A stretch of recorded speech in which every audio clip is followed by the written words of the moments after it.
My mom sold everything in my room for my cousin. Go live in the storage room, she snapped. I begged her not to sell Grandpa's watch. She said it was gone for $300. I drove straight to Grandpa's house. 2 hours later, my phone exploded in panic. Please subscribe to the channel and hit the bell icon so you never miss a moment like this. Your like and share can carry this story to someone who needs hope, healing, or strength today. Red Heart. My name is Cassandra Reeves. I'm 20 years old, and the night I opened my email, my entire identity was stolen in 3 forwarded documents. The first notification appeared while I was finishing a chemistry lab report in my dorm room. Your medical insurance has been used for emergency services. For a second, I thought it was spam. Then, another email arrived, coldly detailing, authorization approved for maternity coverage under your policy. Patient, Sienna Reeves. My hands started shaking as I stared at the screen. My health insurance, the one I'd qualified for through my part-time campus job. My coverage, my deductible, my medical history now tangled with someone else's pregnancy. I typed so fast my fingers hurt. Why is Sienna using MY insurance? What's going on? Her response was ice cold. She doesn't have coverage, and the baby is due soon. Family takes care of family. My ears rang.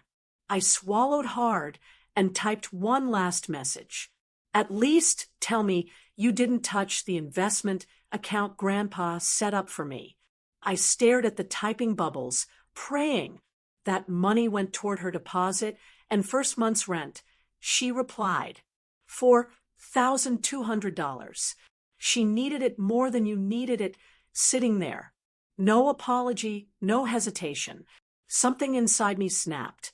I grabbed my jacket, walked straight past my roommate's confused stare, and headed for the parking lot. I didn't even feel the November wind as I drove. There was only one person who had ever protected me from my mother's family takes care of family excuses, and I was going to him now. An hour and 40 minutes later, as I sat in my grandfather's driveway, my phone exploded with calls and messages from my mom. What happened? What did you tell him? Why is he calling me? Before I tell you what my grandfather did, and how one phone call turned my entire family upside down, tell me in the comments what time it is for you right now, and where you're watching from.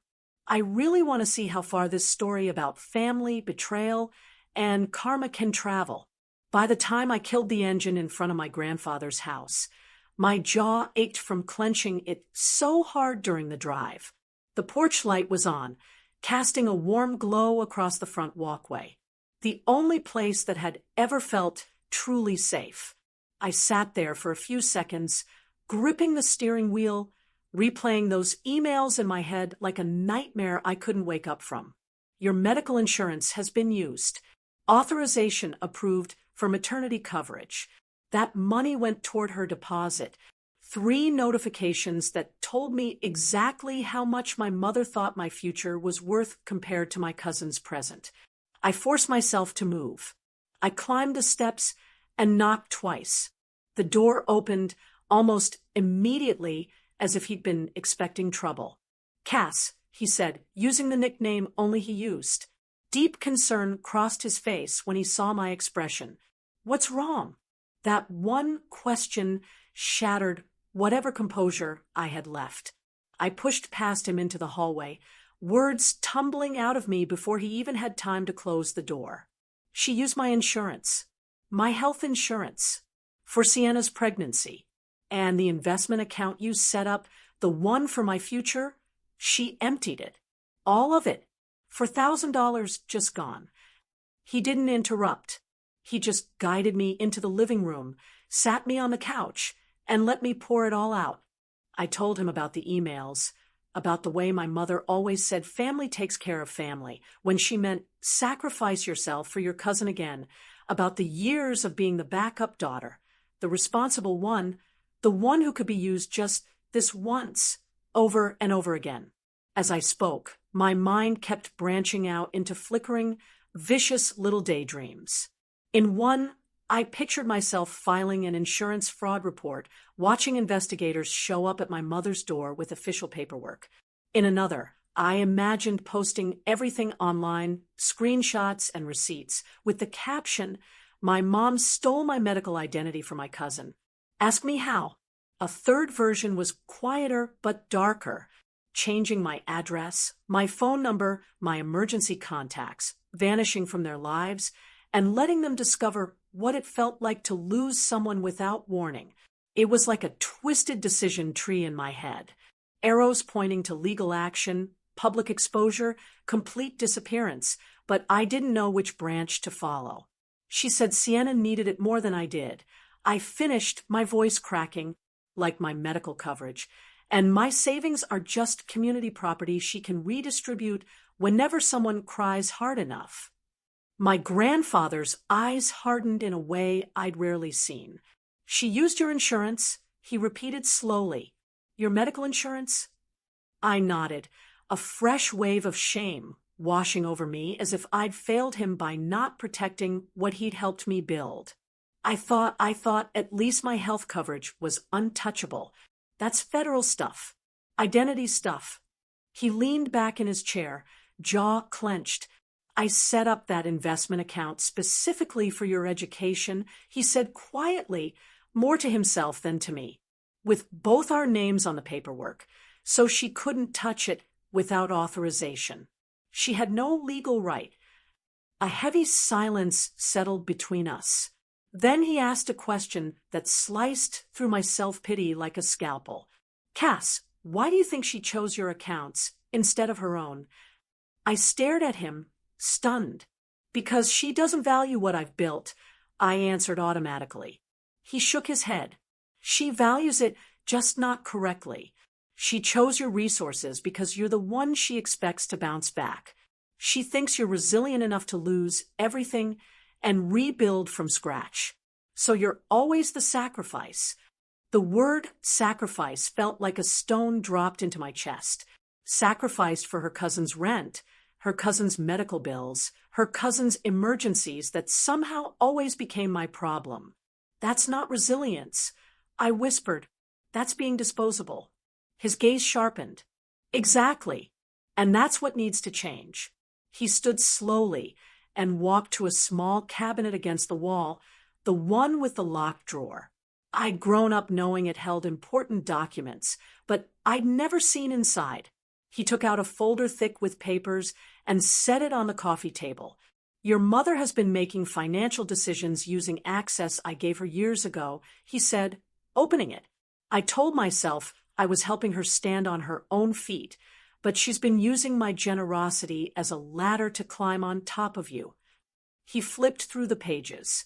Account statements, authorization forms, trust documents. My mother's signature was everywhere, sometimes next to mine, in ways I didn't remember signing.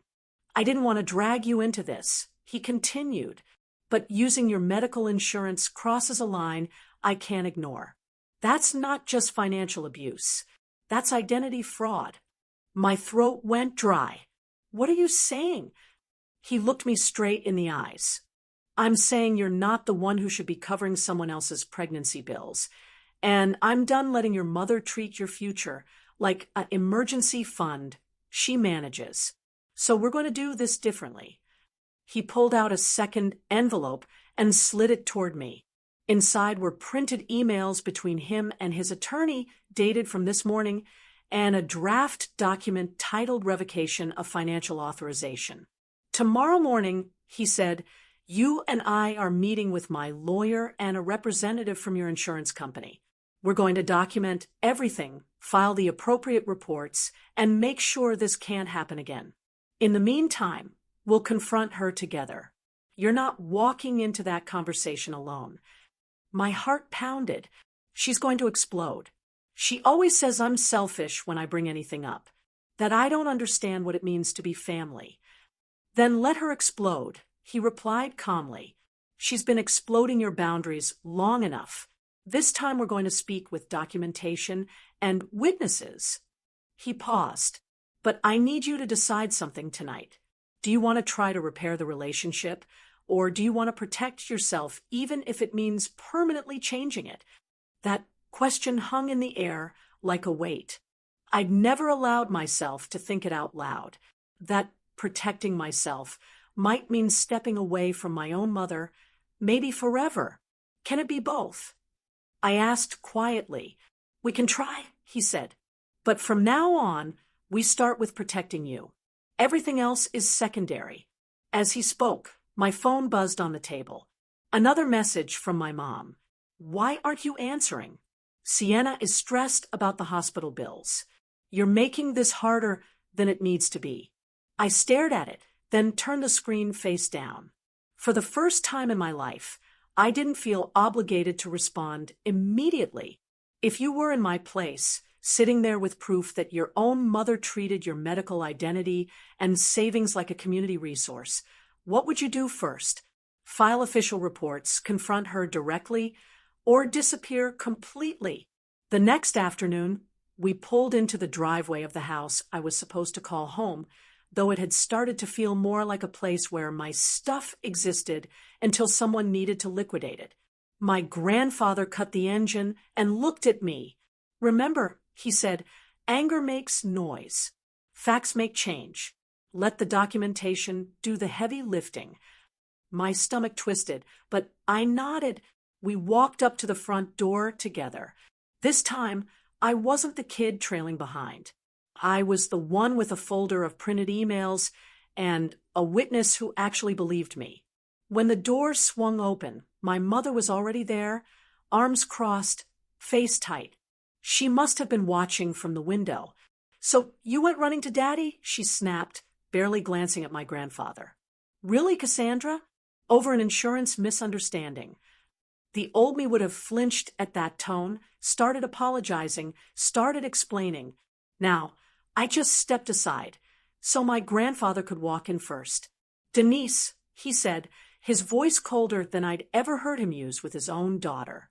We need to talk about the accounts and insurance policies you've been using that don't belong to you. She rolled her eyes. Oh, here we go. You're going to take her side now. You know how desperate Sienna's situation is. She's pregnant and uninsured. Cassandra is young and healthy. She can handle a little shared coverage. I pulled my phone out, my hands surprisingly steady. Can I handle this? I asked, tapping the screen to show her own texts. The insurance notification. The investment account transfer confirmation. The message about me making this harder. She glanced at the phone, then away like it burned her. You're being dramatic, she said. Medical insurance is complicated. I'll straighten it out with the company. You're acting like I committed some crime. My grandfather stepped closer. You did, he said sharply. Using someone else's medical insurance without their explicit consent is insurance fraud, Denise. And withdrawing funds from an account that required both signatures is financial exploitation. The words hung in the air like a thunderclap. Fraud. Exploitation. For a split second, something flickered in my mother's eyes. Not guilt, but fear. Don't you dare accuse me of that. She hissed. Everything I did was for family. That's what mothers do. We make hard choices. Mothers protect their children, my grandfather countered. They don't steal their children's medical coverage and call it love. A small sound came from the hallway. My cousin appeared, one hand on her visibly pregnant belly. She looked exhausted, dark circles bruising the skin beneath her eyes. Can we not fight? She murmured, shifting her weight uncomfortably. My mother rounded on her. See what you've done? She demanded, gesturing at me and my grandfather. Now they think I'm some kind of criminal because she couldn't just help family quietly. I stared at Sienna, watching the confusion and guilt war on her face. It hit me that she had probably only heard my mother's version. Cassandra agreed to help. She understands what family means. Did you know she used my insurance without asking me? I said quietly, did you know I didn't authorize any of this? Sienna looked at me, then down at her belly. She said you offered to help, she admitted softly. She told me you said your coverage could handle it, since you're not using it for anything major. My laugh came out harsh and humorless. Did she tell you she also emptied my investment account, the one Grandpa set up for my future? Silence. My grandfather pulled a folded document from his jacket pocket and placed it on the coffee table. I spoke to my attorney this morning. He said, we went over everything. The unauthorized insurance usage, the account withdrawal that violated the trust agreement. I've been trying to give you chances, Denise, but using Cassandra's medical identity crossed a legal line. My mother's face paled. You wouldn't, she whispered. You're not going to what? Report your own daughter? Have me arrested? He didn't answer right away. Instead, he looked at me. Do you want me to? The room spun for a second. He was giving me the choice. The part of me that had been screaming for justice wanted to say yes. Absolutely. Make her feel what it's like to face consequences. Another part saw my cousin clutching her belly protectively, like the room itself had become unsafe. I don't want her arrested. I said finally, my voice rough. I want her to stop treating my life like an emergency fund she can raid whenever someone cries loud enough. My grandfather nodded, then turned back to my mother. Here's what will happen, he said slowly. You will repay the $4,200 withdrawn from Cassandra's account. You will contact the insurance company and formally remove her coverage from any claims related to Sienna. You will sign documents revoking your authorization on any accounts with Cassandra's name. And starting immediately, you will no longer have access to the supplemental funds I've been providing. The words hit harder than any shout. My mother stared at him as if he'd physically struck her. You can't do that, she whispered. How am I supposed to help Sienna? How am I supposed to manage? The same way every other parent manages, he replied quietly, with your own resources, not your daughter's future. For the first time, she didn't have a quick comeback. Her jaw worked soundlessly. Then she turned on me, eyes bright with fury and something like betrayal. Look what you've done, she spat. You've turned him against me. Are you happy now? You and your selfish need to hoard everything for yourself. Heat rose in my chest, but I didn't look away. You did this, I said. I just finally stopped pretending identity theft was normal family behavior. Behind her, Sienna shifted uncomfortably and took a tiny step closer to me, almost imperceptibly. It was small, but I noticed. My mother noticed too, and her expression darkened. Fine, she snapped. If this is how it's going to be, don't come crying to me when you need help. I'm done sacrificing for someone who can't even share a little insurance coverage. You were never sacrificing, I replied quietly. You were redistributing. There's a difference. The air crackled. My grandfather cleared his throat. This conversation isn't over, he said. Tomorrow morning, we're all meeting with my attorney and a representative from the insurance company. There will be documentation, formal statements, and a repayment plan established. My mother blanched. I'm not going, she said. You can't force me. He simply shrugged. You don't have to, he said, but the paperwork will move forward with or without you. The insurance company has already been notified of potential fraud. They'll be conducting their own investigation. The room felt smaller, the walls pushing in. My mother grabbed her purse, muttering something about needing air, and stormed out. The door slammed so hard that Sienna flinched, one hand instinctively going to her belly. As my cousin stood there, tears spilling silently down her cheeks, she looked at me like she was seeing me for the first time. I didn't know, she whispered, about any of this. I thought you'd agreed. You weren't supposed to know, I said. That's how she operates. She tells each person only the version that makes her look like the hero. My phone buzzed in my pocket. A new message from my mother, despite her dramatic exit. If you follow through with this, don't ever expect anything from me again. You're on your own. I stared at the words, a chill settling over me. Tomorrow, everything would be written down in ink. Who owned what, who authorized what, and where I stood in this family. But if you knew that signing those papers might permanently sever your relationship with your own mother, would you still go to that meeting? The law office was quieter than I expected. No dramatic soundtrack, no judge's bench, just the steady hum of a printer and the scratch of pens against paper.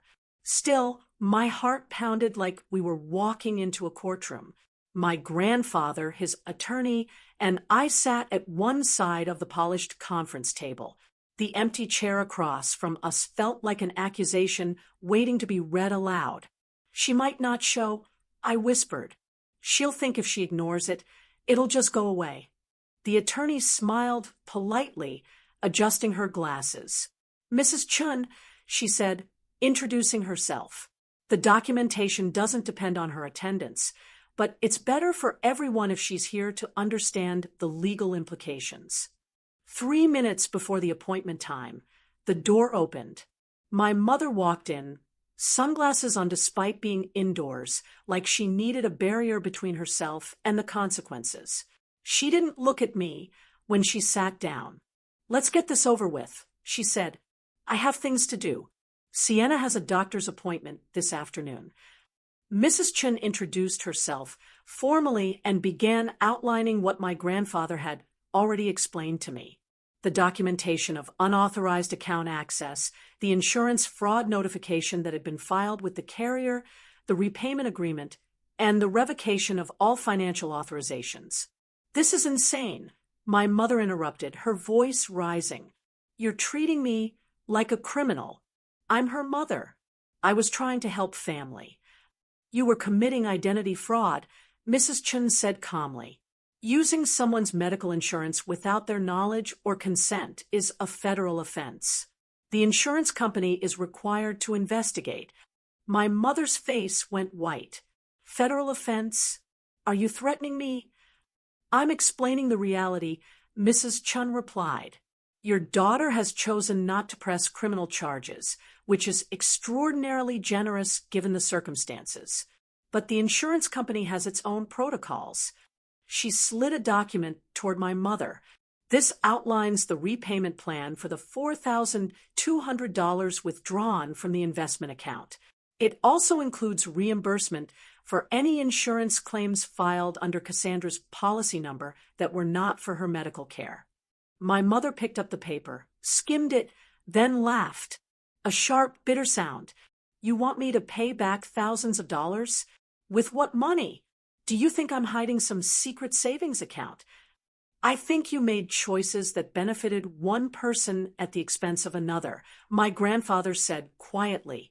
And now those choices have financial consequences. Consequences, she repeated, her voice shaking. You want to talk about consequences?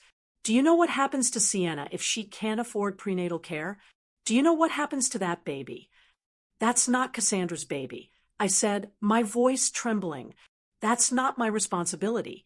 You made it my problem without asking if I could handle it, without asking if I was willing, without even telling me it was happening. She turned to me, really looked at me for the first time since she'd walked in. I'm your mother, she said, voice cracking. I did what mothers do. I made hard choices so everyone could survive. No, I replied. You made easy choices. You took from the person you knew couldn't say no, and you took from the person who you assumed would always forgive you. Mrs. Chun cleared her throat softly and continued walking us through each clause. The limitations on her access to any accounts with my name, the formal revocation of medical authorization, the written acknowledgement that the investment account required dual consent for any withdrawals. With every paragraph, my mother seemed to shrink a little more in her chair. At some point, the sunglasses came off and I saw the raw panic in her eyes. Dad, she whispered, turning to my grandfather. Please don't do this. You're humiliating me in front of strangers. He sighed, and for a moment, he didn't look like the unshakable man who had marched into this office. He looked like a tired father who had finally run out of excuses. Denise, he said softly, you humiliated your own daughter by treating her medical identity like community property. You cared more about appearing generous to one person than being honest with both. Her hands began to shake. You don't understand, she said, her voice cracking. You don't know what it's like to watch one child struggle while the other one seems fine. Sienna was crying every night about hospital bills, and Cassandra sends me pictures of her dean's list certificates and scholarship letters. I picked the one who needed me more. No, I said softly, you picked the one who made you feel needed. There's a difference. She flinched like I'd slapped her. Tears spilled over, and she pressed her fingers against her eyelids as if she could push them back in. I never meant to hurt you, she whispered. I didn't want to watch Sienna lose everything the way I did when I was 22 and pregnant with you. My grandfather's expression shifted, some old memory passing behind his eyes. And so you repeated it, he said quietly. You lost everything back then because you had no support system. Now you're making your own daughter lose her security, even though she has people trying to protect her. That's not breaking cycles, Denise. That's just changing who gets crushed by them. She stared at the table, shoulders shaking. For a moment, I almost forgot why we were there. She looked small, defeated, like the mom who used to quiz me for spelling tests and make my favorite pasta when I was stressed. But then I remembered the emails, the insurance fraud, the empty investment account, the way she'd turned my pain into a performance about her impossible choices. My sympathy hardened into something sharper, not cruelty, but clarity. This isn't about punishing you, I said, forcing my voice to stay steady. It's about making sure it doesn't happen again, to me or to anyone else you decide is stable enough to survive being robbed. Mrs. Chin slid a pen across the table. Signing this doesn't make you a bad mother, she said gently. It acknowledges past actions and establishes boundaries so they aren't repeated. My mother stared at the pen like it was a weapon pointed at her. If I sign this, she whispered, I lose all control. I shook my head. No, I said, you lose control over me. There's a difference. The room went silent. After what felt like an eternity, she picked up the pen with trembling fingers and signed. One signature on a repayment agreement, another on the authorization revocation, another on a statement acknowledging that medical insurance had been used without consent and that she understood the insurance company's right to pursue recovery. With each stroke of ink, she looked a little more hollow, like someone who had built her identity on being the family problem solver and was suddenly realizing the foundation was quicksand. When it was over, she pushed the papers away and stared at me. Are you happy now? She asked, her voice hollow. You've turned your own mother into the villain of your little story. I swallowed the lump in my throat. You wrote that part yourself. I said, I'm just making sure it's documented, so I don't forget what it cost me to finally say the word no. As we left the office, my grandfather squeezed my shoulder. You handled that with remarkable composure, he murmured. I don't feel composed. I admitted. I feel like I just burned a bridge, and I'm standing in the smoke trying to figure out if there was any other way across. He nodded. Sometimes that's the cost of building solid ground instead of tightrope. But as we walked to the car, I couldn't help glancing back at the building, wondering, after you put boundaries on legal documents, is there any way to go back to being family again? Or does the ink become the line you can never cross? The fallout started quietly. There was no dramatic explosion, no police sirens, no news vans, just a slow unraveling of the story my mother had told everyone about who we were. Within a week, Word got around our extended family that my grandfather had put his own daughter on a formal repayment plan and revoked her financial access to protect his granddaughter. Of course, the version they heard depended on who told it. My mother said my grandfather had chosen me over her, that I had manipulated him with exaggerations and legal threats. But my grandfather, for once, didn't stay silent. When relatives called to ask what was going on, he calmly explained the facts, what accounts had been accessed, whose insurance had been used, and exactly how much money had disappeared over the years. For the first time in my life, the question wasn't, why is Cassandra being difficult? It was, why didn't anyone intervene earlier? At her house, the atmosphere was different. My mother read every letter from the insurance company and every notice from my grandfather's attorney with tight lips and trembling hands. For the first month, she managed the initial payment. The second month, she started snapping at small things, a misplaced remote, a crying baby, an unexpected bill. By the third month, she was sitting at the kitchen table past midnight, staring at a pile of collection notices as if they were written in another language. I didn't live there anymore. After the meeting at the attorney's office, my grandfather offered me the spare bedroom at his place for as long as you need it, which could be years for all I care. And for once, I said yes instead of insisting I could handle everything alone. Still, I came by occasionally, partly to check on my cousin, partly to make sure my mother understood that boundaries didn't equal abandonment. One evening when I walked in, I found a stranger sitting at the table with them, a woman in her 50s with kind eyes and a leather portfolio. "This is Margaret," my grandfather explained. He'd driven over to introduce her. "She's a financial counselor who specializes in family situations." My mother's eyes flashed. "He thinks I need someone to teach me basic math," she said bitterly, gesturing at the papers. Apparently having a daughter studying finance wasn't educational enough. Margaret smiled calmly. "I'm not here to lecture you," she said. "I'm here to help you build a realistic budget now that certain support structures have changed." She glanced at me, and to make sure everyone in this household understands what equitable looks like. Over the next hour, we went through numbers. Real numbers, not the vague. "We'll figure it out," my mother preferred. Rent, utilities, groceries, medical expenses, debts. My mother bristled at every suggestion that involved cutting back. "I can't just abandon Sienna," she protested. "She has a baby coming. She needs help." "No one is asking you to abandon her," Margaret replied gently. "We're asking you to stop helping in ways that require taking from someone else without their permission." She turned to me. "Do you feel like your needs have been considered equally in this family dynamic?" The question was simple, but it landed like a physical blow. I looked at my mother, who refused to meet my eyes. "No," I said finally.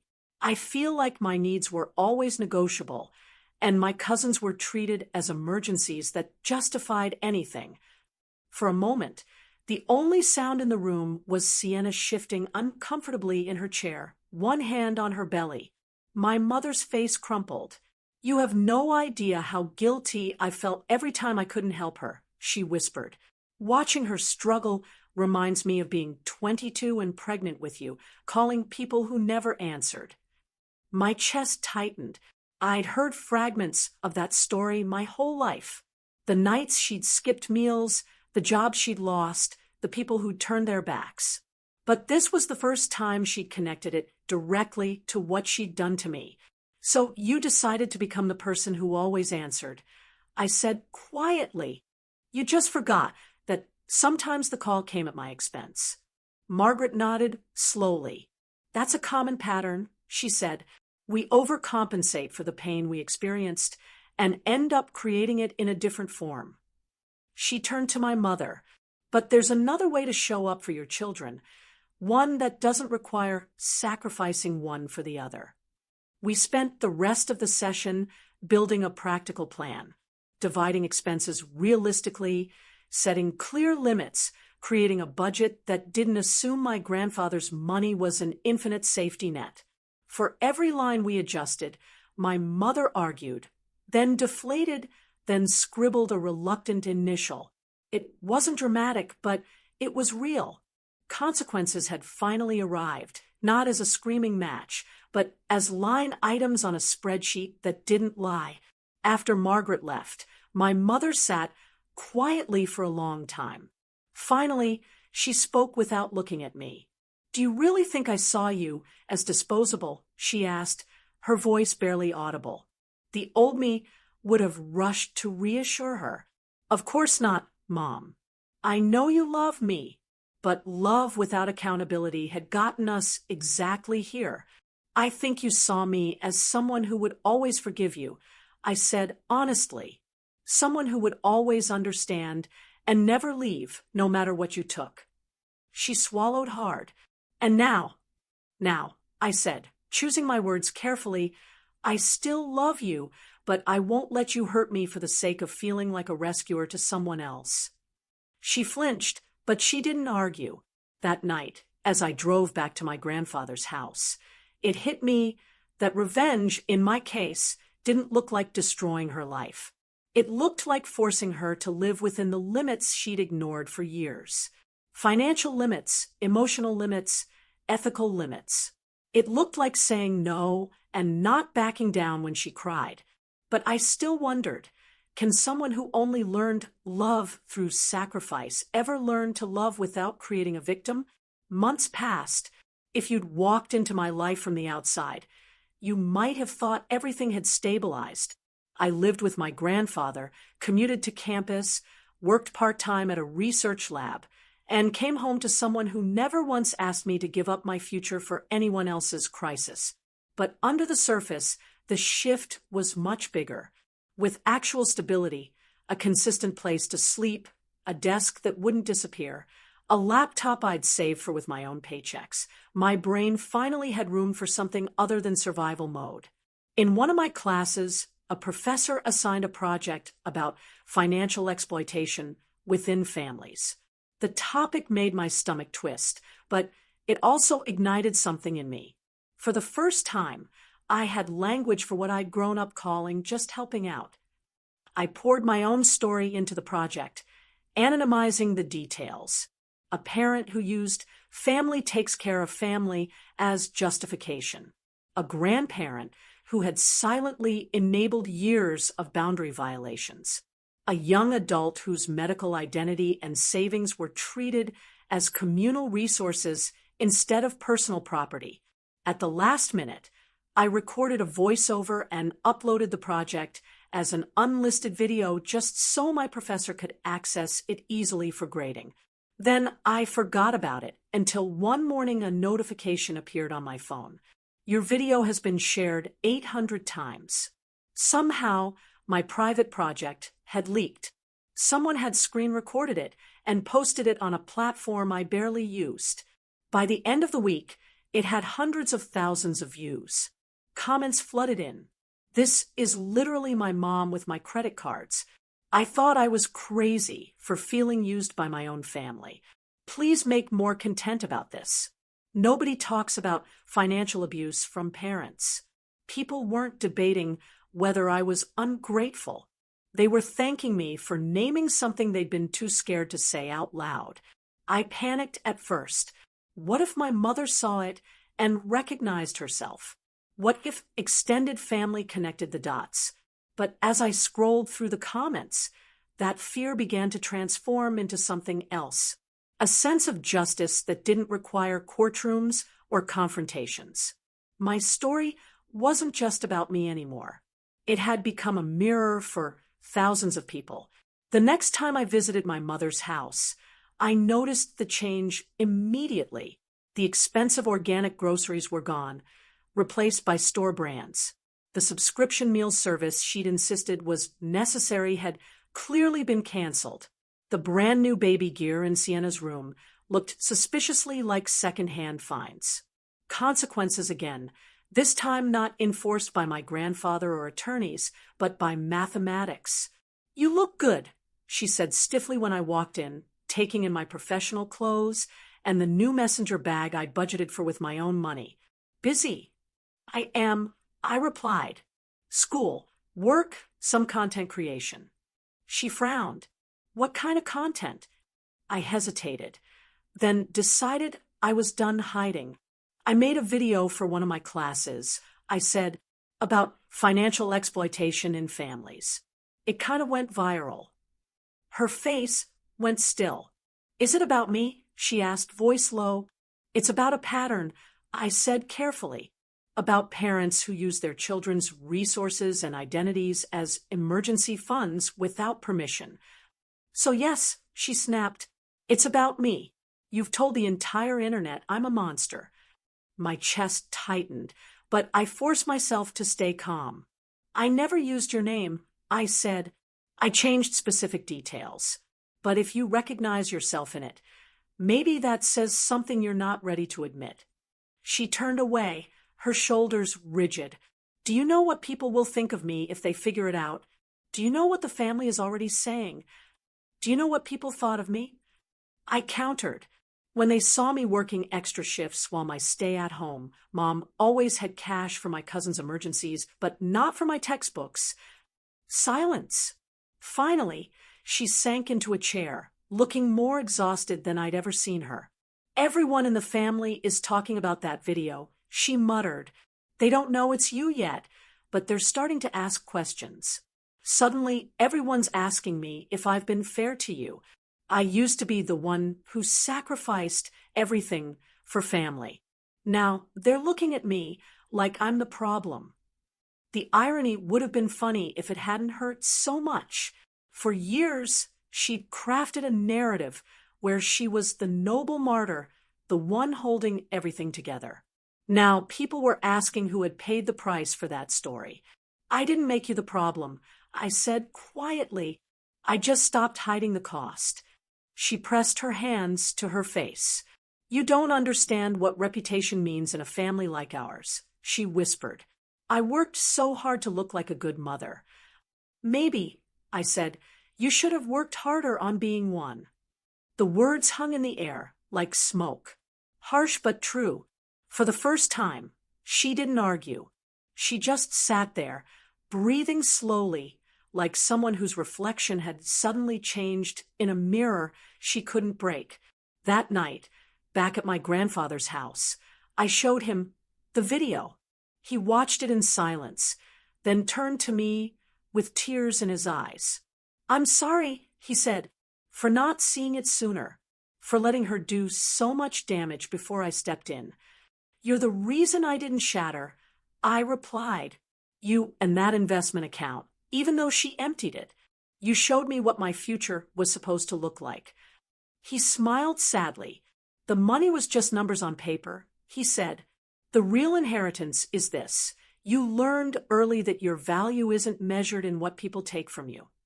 As the video continued to spread, people started messaging me directly, asking for advice, sharing their own stories.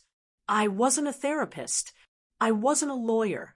But I knew how it felt to be told you were selfish for wanting basic autonomy.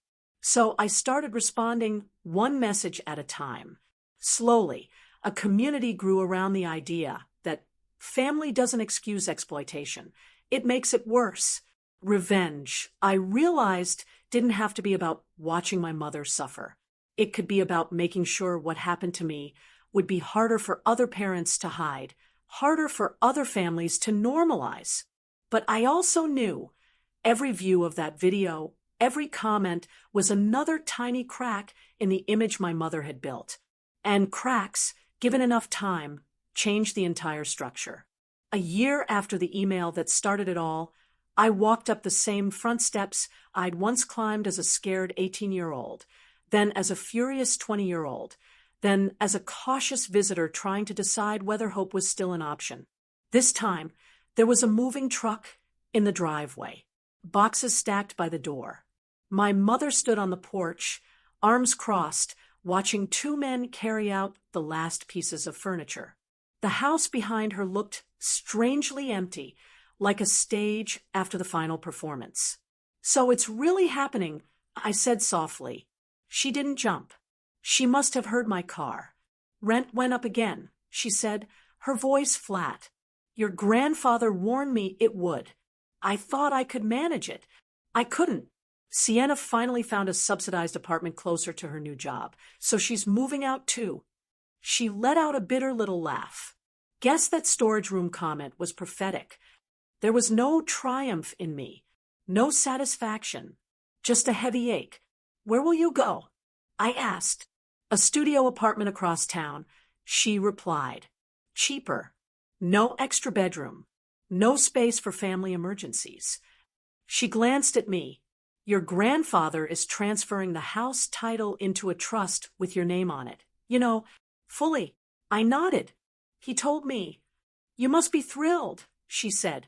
But there wasn't much venom in it, just exhaustion.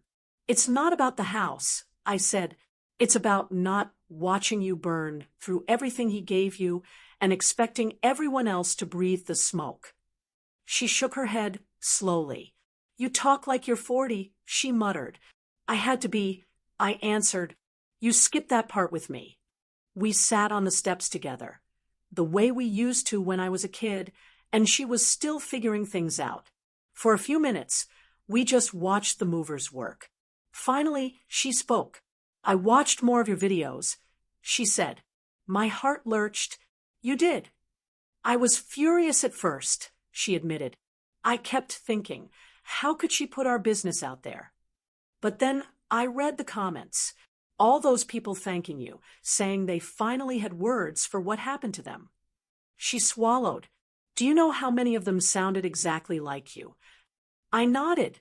I read them too. Thousands. I kept trying to tell myself I wasn't like those parents, she continued, that I had good reasons, that I was just trying to survive. But the more I listened, the more I realized they all had good reasons too. And their kids were still hurt. She looked down at her hands. I wanted to be the mother I didn't have. I ended up being the mother I swore I'd never become. The admission didn't erase the years of damage, but it was more honest than anything I'd heard from her in a long time. Do you want to know the part that hurt the most? I asked. She nodded, eyes wary. It wasn't the insurance fraud or the empty account. I said, it wasn't even feeling disposable. It was realizing that if I hadn't said anything to Grandpa, you never would have thought you did anything wrong.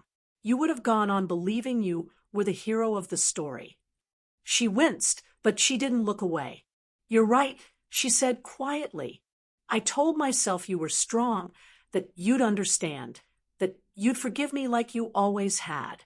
I used your strength as permission to be weak where it mattered most. We sat with that for a while. The movers closed the truck, waved, and drove off, leaving the house and its future in a strange silence. So what now? She asked finally. Do I just become one of those tragic comments under your videos? Hi, I'm the mom who destroyed everything. I took a breath. Here was the part where in most stories the narrator says something neat and tidy about forgiveness, about fresh starts, about leaving pain in the past. That's not how real life works. I don't want you to be a tragic comment. I said, I want you to be the cautionary tale that turns into a lesson for other parents and for me. She frowned. What lesson? That love isn't proven through sacrifice alone. I replied, it's proven through respect, through not taking what isn't yours just because you're desperate, through asking instead of assuming, through treating your children as people, not insurance policies. I turned to face her fully. I'm not going to pretend everything is fine. I'm not going to move back in and act like nothing happened, but I'm also not going to cut you off as long as you respect the boundaries we've set. That's the only way this continues. Tears gathered in her eyes. Boundaries, she repeated like it was a foreign word she was trying on for the first time. You know, in my family growing up, boundaries meant you don't talk about what hurts you. In mine, I said, they mean the opposite. She let out a shaky breath. Then maybe that's your real revenge, she whispered. Not the legal documents, not the videos. The fact that you're going to build a family one day that looks nothing like this. For the first time, the word revenge didn't taste bitter in my mouth.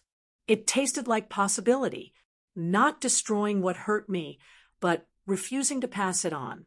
Later that week, I filmed a new video. Not a blow-by-blow of my mother's mistakes, not a victory lap about legal documents and trust funds. Just me sitting in my grandfather's kitchen, talking honestly. I told the story of a young woman whose medical insurance was stolen to support family, who thought she was selfish for wanting her identity and savings to remain hers because everyone told her she was lucky to have a mother who cared so much. I talked about the difference between help and exploitation, between support and theft, between sacrifice and sabotage. And then I said the part one wished someone had told me at 16. You are not ungrateful for wanting your medical identity, your savings, and your future to be yours. You are not selfish for setting boundaries with people who confuse love with unlimited access, even if those people are your parents.